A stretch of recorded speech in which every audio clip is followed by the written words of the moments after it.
idea originally for the lineup when we got back together again was to try and kind of link a few of the sort of different eras of the band together, and also to kind of work with people that we felt would be able to work with each other.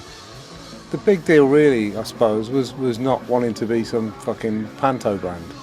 It was always about what can we do now, what can we do that's kind of good and relevant, and have we got anything that's good and relevant? And we kind of thought we did. So off we went, and we didn't really have any idea what the fuck would happen, where it would go. You just have to do stuff, don't you, and see where it takes you.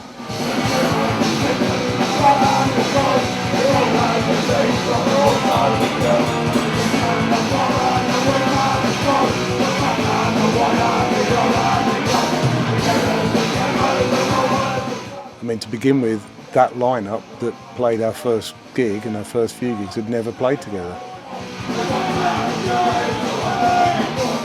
And obviously, you know, it changes, people change, and you find out more about people the longer you get to know them. Some people decided that it wasn't for them, some of us decided that they weren't for us, and you move on the way we've always done it. It's always been a little bit of a merry-go-round.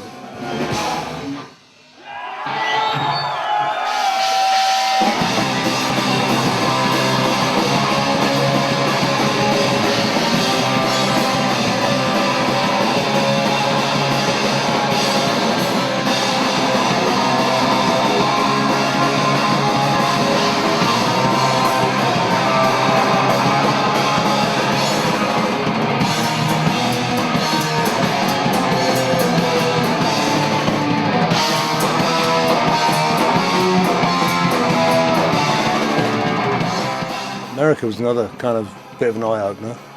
We'd never played there before. Sort of the first night we got there, we stayed at someone's house that was probably more ridiculous than many of the squats that I used to live in the 1980s.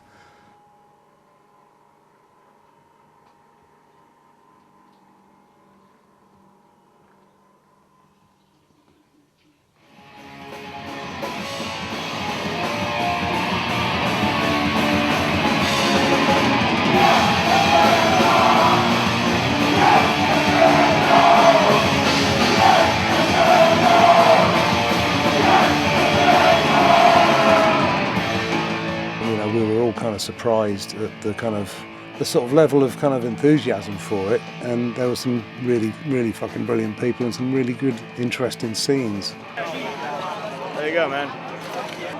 Oh yeah, this, and guess what? I've been waiting to see Antisect since I was in high school. It was one of my favorite bands. Never thought I'd see it, man. I've been waiting 21 years. I'm flabbergasted that they're actually even here. These guys are the originators, the masters, finally in America.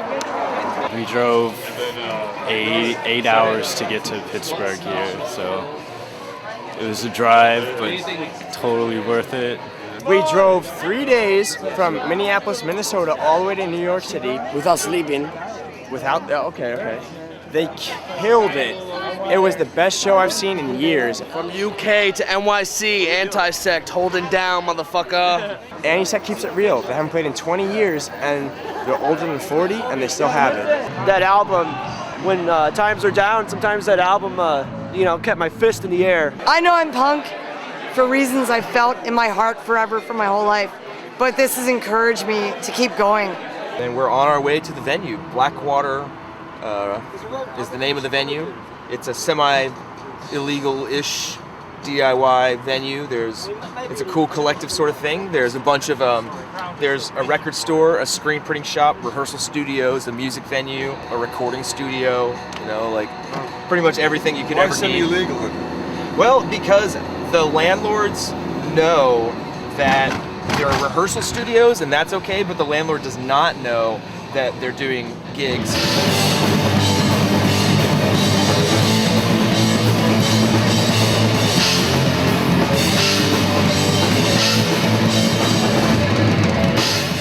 It was good. It was good. It was inspiring, but also you're kind of well aware of the differences in the UK and America, and that kind of makes you understand that when people try and resist shit in America, there's a lot more at stake. I live in a punk house up in an area called the Hill District with 6 others. We apply our politics to how we run the house, how we run everything. Many of the punks, some are active political-wise here in Pittsburgh. So it's what those old guys were doing over in England it still exists. It's happening here. So it's hard to be human in Virginia because it's a very Republican place here. Not only is it a Republican place, but it's very oppressive against any bill of, it's oppressive against all of our rights. It's like there's a large presence of police brutality. When like you're being fucking arrested, when you're going to jail, when you're basically kidnapped by the government, but you're thinking of like, when I was in jail in New York City. What was that for? The Republican National Convention. I was protesting and saying no to George Bush before the fucking war started in Iraq. Antisect and the partisans were in my head when I was in fucking jail for 3 days, not knowing when I was gonna get out and all my freedom was gone. The thing that like kept my spirit alive and like helped me to like encourage people around me was fucking punk.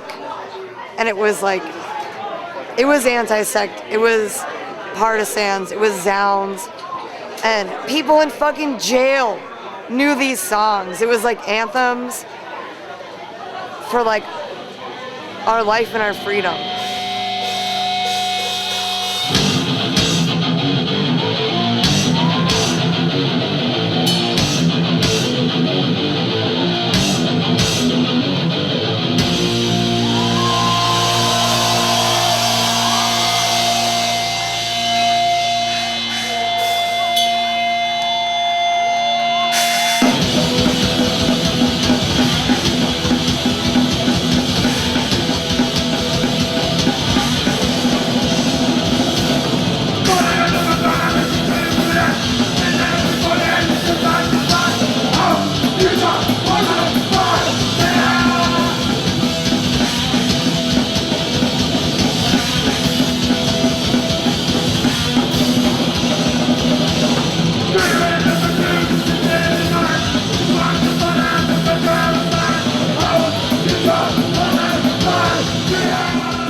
Texas was a high point for us all, really. We had a really rapid response off the fans there. People were diving off the PA speakers. I heard some guy fractured his skull. I've never seen such insane sort of stage diving, really. Had an indoor bar, outdoor stage, with all these kind of mezzanines and balconies and all sorts around it. It was quite sort of Roman, kind of Christian sort of feeding to the lion situation, I thought.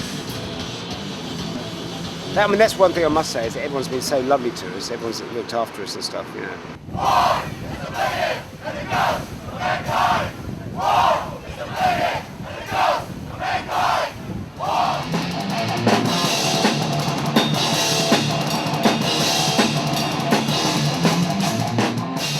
When I joined the band, Pete was keen to make a new record. That was his impetus from the start, really, to me. I want this band to make another record, progress. These were some of the songs that we used to have. And we started kind of thinking about the recording and what we're going to do and how we're going to do it. It was kind of round about the time that Tim decided like he couldn't commit to it. It's pretty shortly after we came back from the States. I think America just kind of did his head in a little bit when he kind of realised what it might involve. So yeah, his final gig was at Roadburn. It was a good one, thankfully.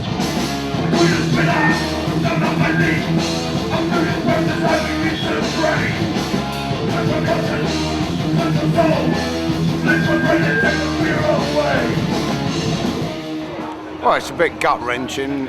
The journey's been a blast, it's been fun, but I can't balance the band and family life.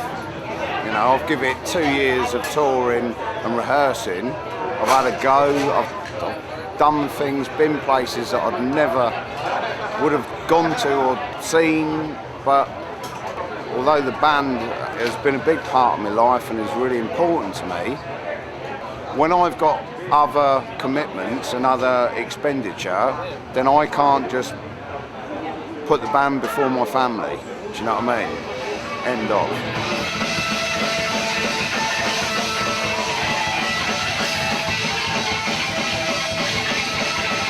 We got a singer in called Chris after Tim, who I'd known from some London bands before. My other band had played various shows with him. He's a really good lad. He came to Russia with us, which was awesome.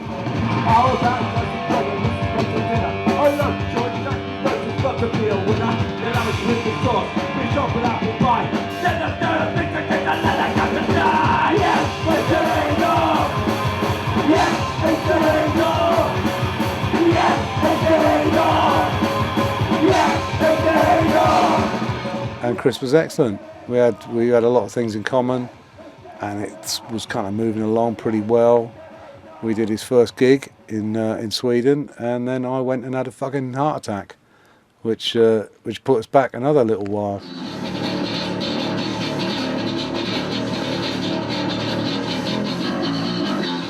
After that, we seemed to lose Lawrence then. Lawrence was the next one to go when we started knuckling down to record the album, and it came to the nitty-gritty of, you know, getting a sound and, you know, really, you know, under the microscope. And he just couldn't put the hours in, couldn't put the time in to kind of getting out what we needed to be got out from it.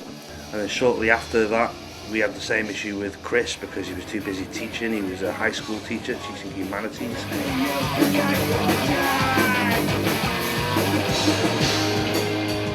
And we kind of reached a bit of an impasse where things just weren't moving along quickly enough, and that's when John cropped up.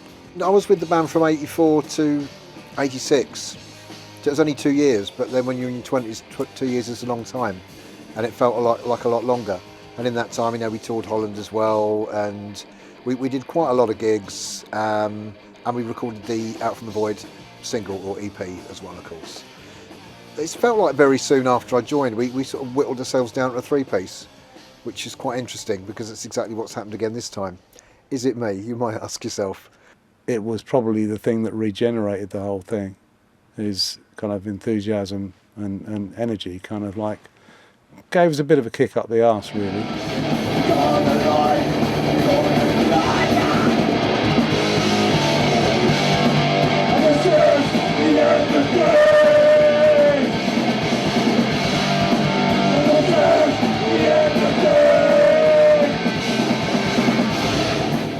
It felt good, doing it as a three-piece felt good. It was a bit weird to begin with, trying to figure out, fuck, do we need to get a singer? I didn't really know what I was doing. No one knew what they were doing. We all had a go, we all tried it. Tried a couple of people, didn't really work out, and in the end we just thought, look, this works between the three of us, let's try and make it work between the three of us.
In and out of the studio a fair few times over the last few years, trying to nail the vision and the sound that the songs eventually turned out to be, you know. We had a couple of failed attempts where we were just playing too fast for the groove of the songs, and we hadn't really rehearsed them enough to be record ready.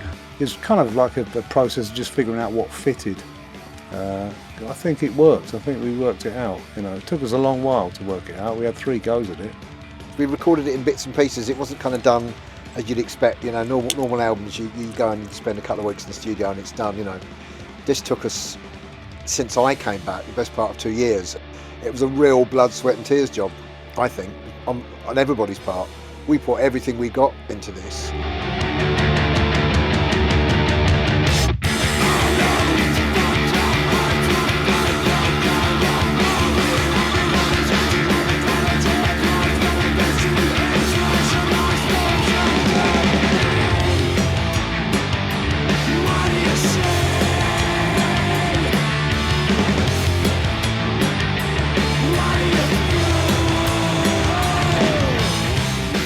good kind of chunk of what this band's always been about has been the lyrics and the sentiments, and it was an important thing for me to make sure that element was still strong and sort of written in an honest way, something that I still believed in. I can't write stuff that's like, you can't pander to what people think you should be. I don't agree with 100% of everything that Pete believes in. Wouldn't it be really weird if I did? With three mature, different people who share core values, who have a real synergy on the things that matter.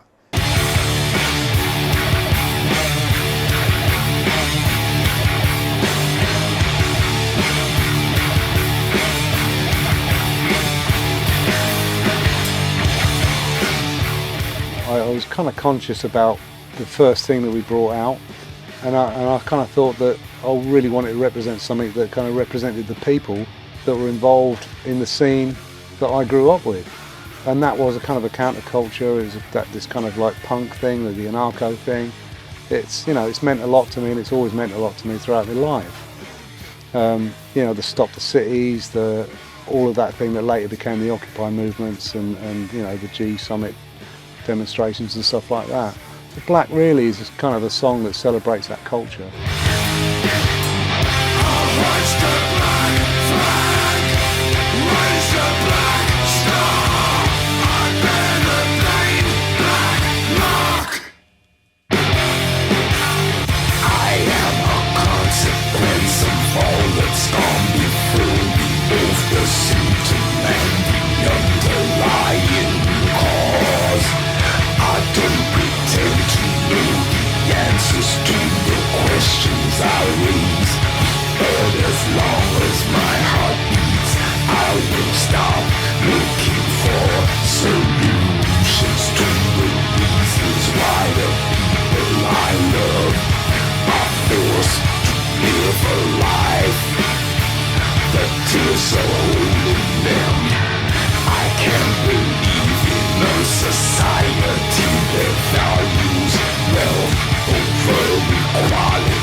So how I got involved with Antisect is through Peter Lyons. He's my namesake, so I'm Jimmy Lyons, he's Peter Lyons. So he's my brother from another mother.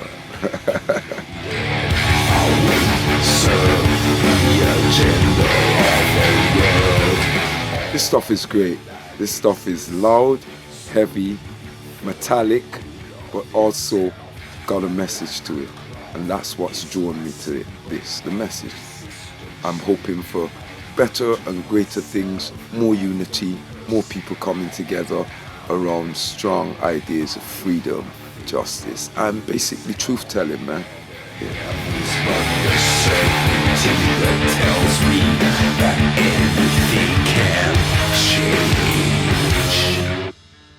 Whilst we were doing it, we were obviously like giving a bit of thought to how we were going to put it out. And it's a weird thing, you know, when you're sort of doing something that takes you a long time and you put a lot of effort into something, you kind of think, well, you want as many people as you fucking can get to hear it, you know, whether they like it or not, it's immaterial. What you want them to do is to be able to hear it. So we began to think, okay, that's the road we want to go down. How do we do that? And weirdly enough, Rise Above kind of presented itself. I love the band Antisect and what it stands for, so from my point of view, I'm happy that they've got to the point where they've done an album that they're pleased with, and I'm in a situation to release it, you know.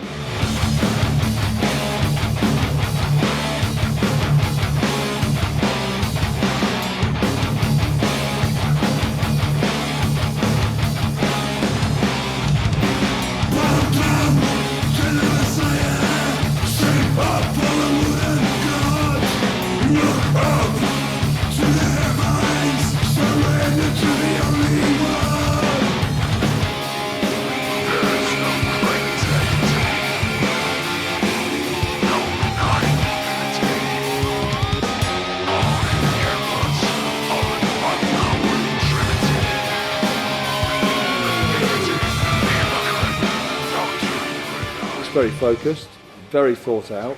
It's a great album. It's where they are now, and it's very much them, and it's their record, and it's their sound, and I think it's very unique actually.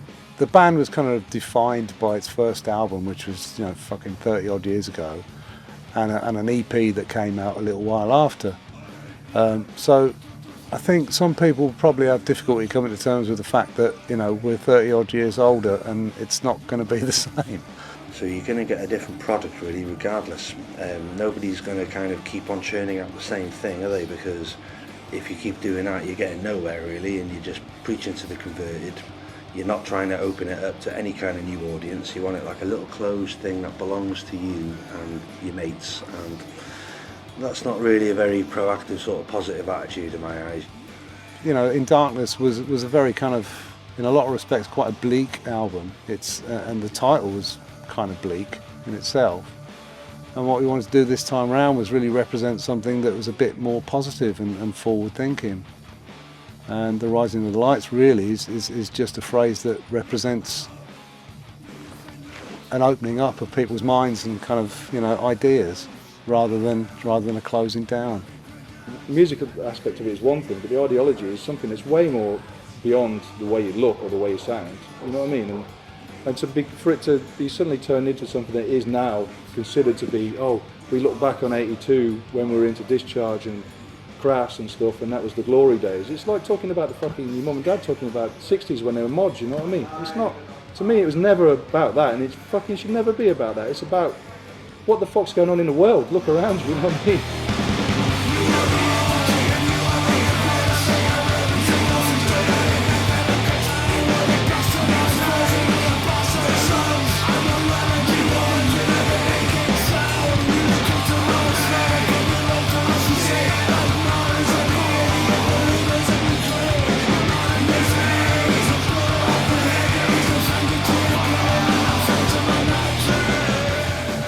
Whatever you think of the music, whether you think it's not crossed punk enough, or it's not whatever enough, or it's too metal, or whatever the fuck you want to think, the sentiments are quite plainly there. And, you know, if you can't understand that it is 2017, not 1987, then, you know, you have my understanding but not my sympathy.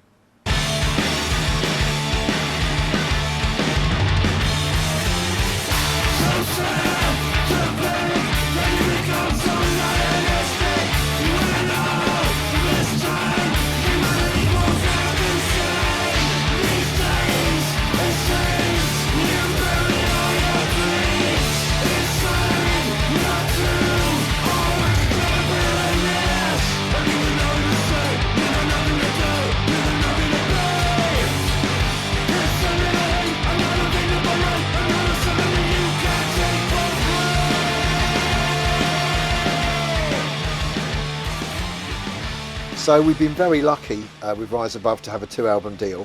They were only going to give us a 1-album deal, but we knew that when we were recording the first one, we'd got so much material left over. We were even talking about doing a double album at one point, and just thought, I think we're going a bit too far now. But what it does mean is this first album, Rising of the Lights, is actually not everything that we'd recorded. It's the stuff that needs to be on this first album that comes together and makes a coherent package. But there's other stuff that we've recorded and other stuff that we're yet to record that's already been written that's going to be on the second album.